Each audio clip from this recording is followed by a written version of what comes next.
This is Dr. Cal Shipley with a review of cataract surgery. Lens cataracts are the most common cause of blindness worldwide, with up to 15 million people affected at any given moment. Cataract surgeries in the United States are amongst the most commonly performed, with 3 million procedures annually.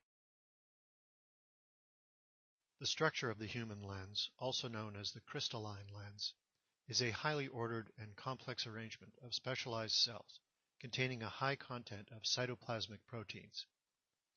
These proteins, known as crystallins, impart the characteristic transparent quality to the lens.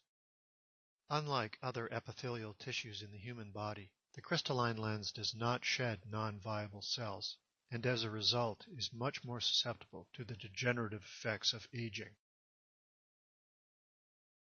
In the industrialized world, age has clearly been demonstrated to be the greatest risk factor for formation of cataracts. A dose-response relationship has been demonstrated between exposure to ultraviolet B light waves found in sunlight and formation of lens cataracts. A relationship has also been shown to exist between smoking cigarettes and formation of lens cataracts. It has been suggested that up to 20% of cataracts in the United States are related to smoking. As of this recording, hard scientific data implicating other risk factors is hard to come by. Many researchers, however, feel that one or more of the following factors may be contributory: diabetes, alcohol consumption, malnutrition, metabolic syndrome, and systemic corticosteroid use. In addition, some researchers believe that daily use of inhaled high-dose corticosteroids, such as used by asthmatics, and also long-term use of statins used to lower lipids, may increase the chance of cataract formation.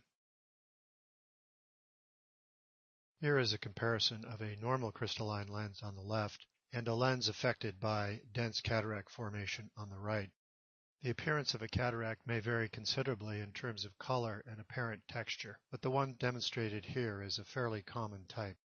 As is apparent, the lens affected by the cataract has a much reduced ability to transmit light information to the retina. Shown here is a comparison between vision with a normal lens and vision with the type of dense cataract depicted in the previous image. Not only is there a dramatic reduction in the clarity of object perception, but color vision is also lost. There are primarily two surgical techniques used to remove cataracts in the United States. The oldest technique, also known as the standard technique, is called extracapsular cataract extraction, also known as ECCE. With this technique, the whole lens is removed at once. This requires a larger incision and generally also requires sutures to close the incision. Suture reaction may cause astigmatism postoperatively. The second technique, now the most widely used in the United States, is called phacoemulsification. In this technique, the lens is removed in multiple pieces. This requires a smaller initial incision and generally no sutures. The cataract surgery technique that I'm going to demonstrate is phacoemulsification, which has become the most popular approach to cataract removal in the United States. I should also preface this presentation by saying that, although there are specific variations from surgeon to surgeon, the essential elements of phacoemulsification will remain the same. In addition, if you're interested in learning more about the anatomy of the eye, I have created a companion piece to the cataract surgery segment, which can be accessed on my educational site, calshipleymd.com. Go to the ophthalmology library, and you'll see it under Anatomy of the Eye. Just a quick review of anesthesia for cataract surgery. Anesthetic may be topical, simply by applying a liquid anesthetic to the outer surface of the eye without injection. Peribulbar anesthesia, where anesthetic is injected above and below the globe of the eye. And retrobulbar anesthesia, where the anesthetic is injected behind the eye. The choice of which anesthetic to employ is dependent on patient comfort and the preference of the surgeon performing the procedure. Topical anesthesia carries with it the least risk of complications, but may not provide adequate relief for patients experiencing discomfort with the lighting setup and manipulations of the eye required during the surgery. Peri- and retrobulbar anesthesia, on the other hand, provide a deeper level of anesthetic for most patients, but also carry with them the risk of complications such as puncture of the globe or of major arterial structures. Once the anesthetic has been administered, a pupillary dilating medication is applied externally to the eye, and retractors are placed to move the eyelids away from the operative field.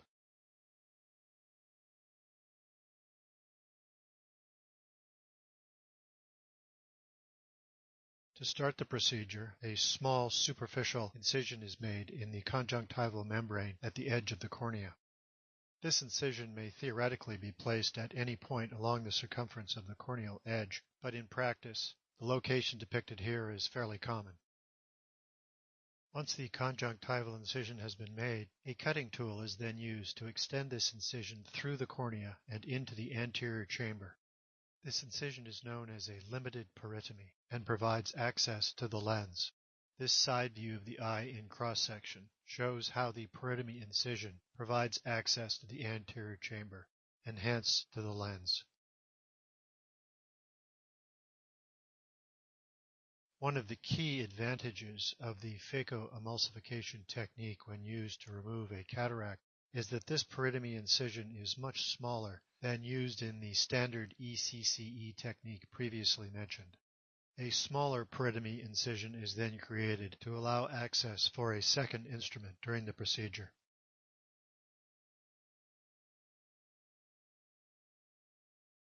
A gel-like substance known as viscoelastic is then injected into the anterior chamber.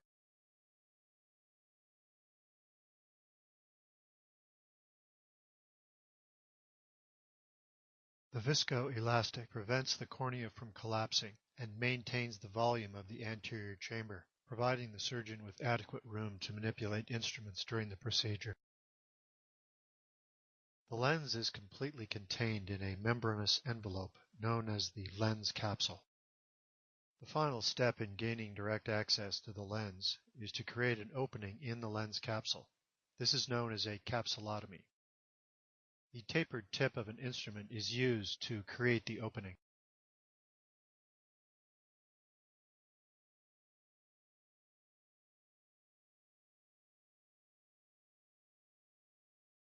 Once the circumferential incision is complete, the loose flap is removed.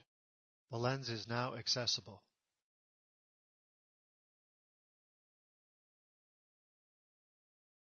A side view in cross-section shows the capsulotomy, with a portion of the front or anterior aspect of the lens capsule removed.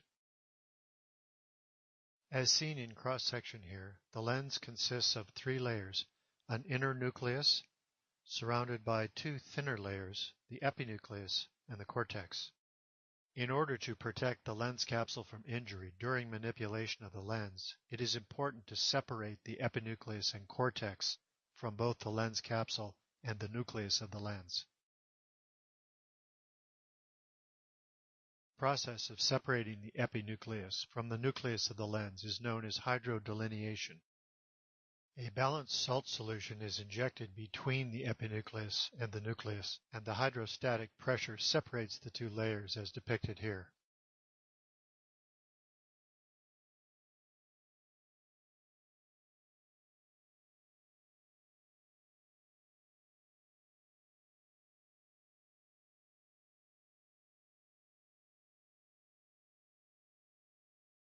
The separation of the epinucleus from the nucleus of the lens allows the lens nucleus to be freely manipulated without undue stress on the capsule. As an added precaution, and in a similar fashion, the cortex is separated from the lens capsule. This process is known as hydrodissection. As with hydrodelineation, a balanced salt solution is injected between the cortex and the lens capsule.